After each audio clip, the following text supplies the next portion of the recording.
मग पांडुरंग प्राप्त झाला. नामदेवरायाची खूप ख्याती झाली. मग आता नामदेवराज गेलं. मग त्या टाळा पंजाबमध्ये एक बादशाह राजा होता. मग ही बातमी पसरली बा, हे महाराज अशी, हे महाराज तसे. मग त्या बादशाने काय केली, त्यांच्या सामने गाय कापली. तुझा जर पांडुरंग सत्य आहे ना, गायचे वंत कर.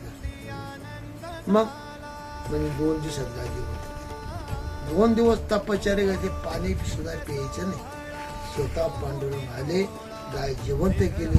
आणि तेव्हा पण नामदेवरायाची वाह पंजाबमध्ये झाली. आणि मग शीख लोकांनी, त्या मंडळीनं त्याला सर्व गुरुस्थानी मानलं. बरीच शिष्य मंडळ संप्रदायानं शीख भाषेमध्ये, पुन्हा जे कोणती तरी भाषा आहे म्हणजे 2-4 भाषेमध्ये सुद्धा ग्रंथ तयार केले, अभंगवाणी तयार केली. म्हणून शीख लोकांचे एक आद्य गुरुदैवत म्हणून मानतात नामदेवरायाला.